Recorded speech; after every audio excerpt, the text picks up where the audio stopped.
intricate with just saying simple stuff, but in a way that nobody else could say it, right? And so I think that's the dope part about the art form side of MCing, is that those who do it well, they carry this level of energy in their toolbox, man, that just nobody else can match. And I think that's the dope part about it. 100%, man. And they're the people you name, like those are technicians, you know what I mean? Like Right. even Eminem, what he does with syllables and the way he, I mean, and all the greats really do this, the way they place emphasis on certain syllables that wouldn't necessarily get that emphasis, and how that can create rhymes out of words that normally you wouldn't, kind of like the whole thing he did with like orange versus orange, 4-inch door hinge. You know what I mean? Like making, just flipping a, you know, and yeah, the ingenuity in that is fascinating, because I think people can see, and I've heard this argument that rap music is too hard, it's too structured. You know what I mean? But I think there's so much freedom within that structure, with what you can do with the syllables, where you can place the rhyme. Are you going to rhyme on the 4 and just do 2 4 2 4? Maybe switch it to a 1 3 1 3. You know, like there's ways to there's so much freedom, but it's held within this grounding space, this set 4x4 beat, and it's a beautiful merge of that balance between order and chaos. You know what I mean? Like, for example, I used to do some spoken word and write poetry, but it was much harder for me. I didn't really like it. In college, I took this poetry class, and I just wrote raps. And they would tell me like, nah, you know, make like, you know, write like a spoken word type piece, you know, and it doesn't stop rhyming so much. Yeah, and once I was you like, start writing raps and writing songs, bro, your poetry game is out of here. Yeah, and it's a totally different art form. You know what I'm saying? Like, it's a totally different craft. Like, you need to really, rapping is highly structured poetry. The metrics are tight. You know what I mean? Like, it's really tight confines. In spoken word and any poetry, right? You color outside the lines as much as you want, and some people might think that allows more freedom, and it might, in a sense, right, because it's not as constricted, but it also, there's also the concern of there being too much freedom to roam on the page, right? There's no holding structure, there's nothing to confine you and put, you know. Right. I think that's the dope part about MCing. Like, you hear some of the battles, right? Some of the rap battles where it's a cappella, right? And so you could stretch you could color outside the lines, you could kind of do whatever, but it's hard to do that in a 1/4 structured beat. Yes. You know what I'm saying? And keep up with the metronome and try to make it all make sense in that small window of time. That you have. And like the really truly great ones, the Crooked Eyes, the Royce da 5'9", the Eminems, they really stretch the bounds of relativity when it comes to 100%. 100%. Yeah, those dudes are technicians, man. They're spot on. And that's a great point about battle rapping. Like, you know, how there not being a beat, and it provides a bit more freedom to like leave a long pause before you then hit them with the punch. You know, like build up the anticipation. So there's pros and cons. You know what I mean? Like, to both. I think they're all different art forms, with the origin being MCing, but I think they're all different art forms. So, so man, at your school, man, tell me a little bit about your school, the things that you guys do there, how you guys started there, and how you've been successful.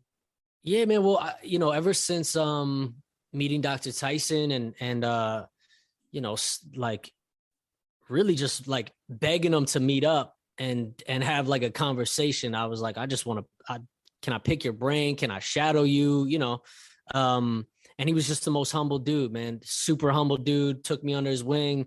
Was all about it. I guess you can't see behind me, but the One Mic, One Movement conferences we put on in my that he put on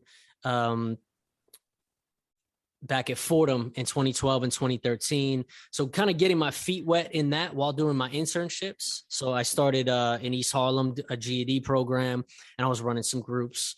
And then my second year internship, the clinical practicum was at Mott Haven Community High School. And it happened very organically, you know, and it just kind of the youth and what I was learning from Tyson and applying from my own life as an artist, it just kind of, me and the kids really connected, you know what I mean? On a really genuine level of just this love for hip hop, meeting on that, under that flag of hip hop, right? That cultural turf. And, you know, youth that generally were unreachable, quote unquote, you know, LTAs, long-term absences, wouldn't come to school, failing everything, fighting. It's a transfer high school. So it's like an alternative high school for youth who have kind of aged, dropped out or fallen behind, coming back. And all of a sudden now they're coming and we're vibing and we're working together every day. And they can't, you know, we can't kick them out of the building because they're in the back and we're just throwing on beats and having ciphers and then having group discussions and one-on-one work together. And then that, you know, evolved to the principal being you know, having enough foresight and forward thinking enough to offer me a budget to put together a state-of-the-art recording studio in the school. And then my buddy Chill Trees helped me put that together. That was 2013. And then just been running it there since and expanding. You know, if anyone's interested in some of the early days, the origins, I'd encourage you to check out Mott Haven, short documentary. It should be on Vimeo and YouTube, whichever. But yeah, it's kind of like expanded and doubled in size and investment since. Like now we have it's kind of an L-shaped room. One side is the recording wing. The other is the beat production wing. We got turntables. We got the Techniques, the 12s, Renaissance, MPC. And then Today's Future Sound hooked us up with a bunch of Ableton push pads. So my dude, Dr. Gann, has been coming through, helping me build out that part of the program. Right. So really just trying to engage youth in as many facets of the culture as possible, right? Even if it's just having a space where they can dance and move. Because it was the culture as a whole that, you know, took the world by storm and had healing powers within it. You know what I mean? It wasn't just the emceeing. I do think there's something specific about the emceeing, though, that kind of makes it, I guess, extra therapeutic. I'm a bit biased as an MC. Yeah, I mean, I think all the elements can be therapeutic if I'm being honest, but it's something about the power of the spoken word that is transformative more so than but it depends on who you are too. Like, you know what I'm saying? People who grew up and love dance and watched, you know, Alvin Ailey and stuff like that probably feel the same about dance. So 100%. And it's a lot of it's like, it boils down to say learning styles, right? Some people are a lot more kinesthetic. Like there's plenty of youth I've worked with who they didn't want to write bars, had no interest in it, or it didn't take. They weren't inclined towards it, right? But they took to the beat making, you know, like banging it out on the pads, getting their emotions out that way, telling a story through sound waves. You know what I mean? Like so it definitely can be specific to a person. I know for me, when I started producing, I want to say on or about 96, 97.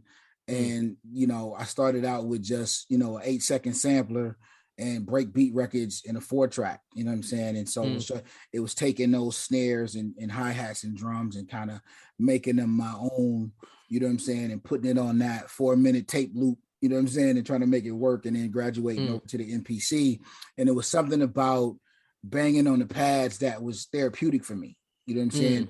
Putting those headphones on, banging them pads was really, really therapeutic. You know what I'm saying? And then also like taking a snare from somewhere and taking a Bernard Purdy rim shot and you know a bass line from some jazz record or Marvin Gaye sample here, or you know taking these different pieces to making one puzzle, man, was always, I thought, intricate about early hip hop production. Was taking these different pieces and making it your own hip hop mosaic.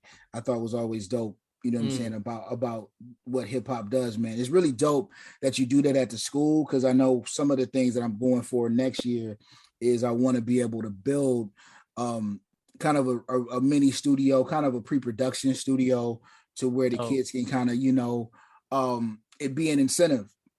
They don't want to come to school like, oh, you want to, you know, put your joints on YouTube. You know, I need you to come to school a little more. I need you to give a little more effort.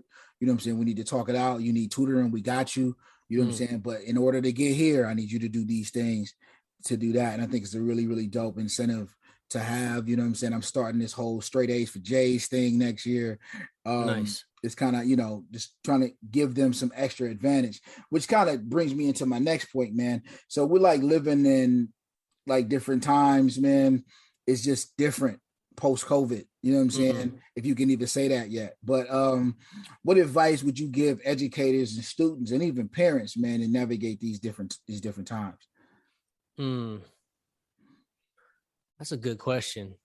You said a lot of dope things right there, so my mind just kind of went off on different tangents. When you said the hip hop mosaic, I really dug that phrase. That capacity to use samples to reflect, right? Right. You're like pulling the past into the present, right? Which kind of goes into, even if there's not a verbal narrative, right? Speaking with words, telling a story, there's a nonverbal narrative that means something to you, right? The certain sample or the certain snare that you took from this record resonates with you deeply and reminds you of another time.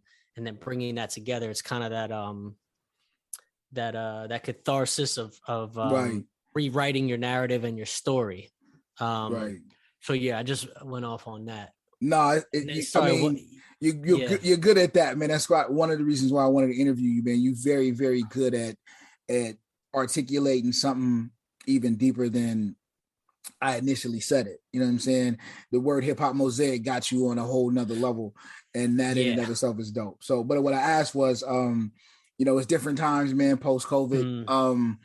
It's different for kids, it's different for parents, different for teachers too, man. What advice would you give to kind of help navigate that? Well, I guess in terms of like just kind of the mental health crisis we're in, or do you mean more specifically like with the social distancing, masks? Kind of all that encompassed. Yeah. I mean, I definitely think we're coming into a new era. Like now it's dope. Now we're back to where there's no masks and no distancing. I want to say New York City, the schools at least maybe finally got rid of that about a month or so ago.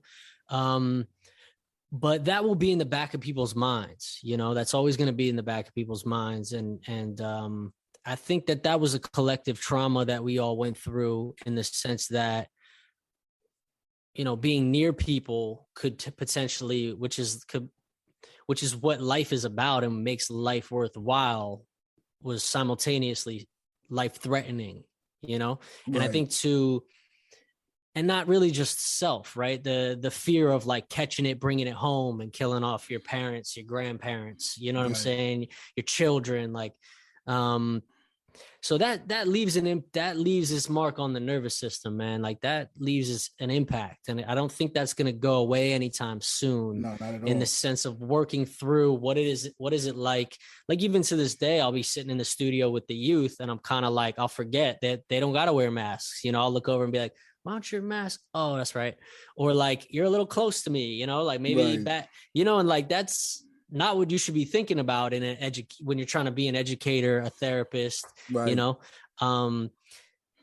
that can detract and draw away. I think we're going to get to a light I see a light at the end of the tunnel, in a sense of there will likely be new strains and new things. And, but I think, I don't know if this is just, seems like everybody's just fed up and like, fuck it. I don't want to wear a mask. I'm done with it. You know what I mean? And it seems like as a country, that's just been the push. And it's like for example, when Omicron hit, we all expected New York City, the schools to shut down.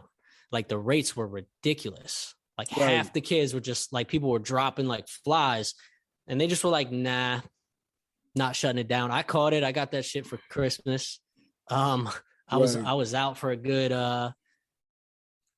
2 weeks. Just laid out. But, so it's kind of, I guess I say that to say, like, I think people are at a point where it's like, we're going to live with it, for better or worse. Yeah, I think we're at a point where, because I feel like right before Christmas, right when Omicron hit, we're kind of starting to step out of, okay, yeah, we can see the light at the end of the tunnel. And then this thing kind of happened, and then everybody got sick. Like my whole family got sick, but I didn't get it, knock on wood. And so I was able to stay away 7 days in the house with people. Everybody had COVID and I didn't. You know what I'm saying? But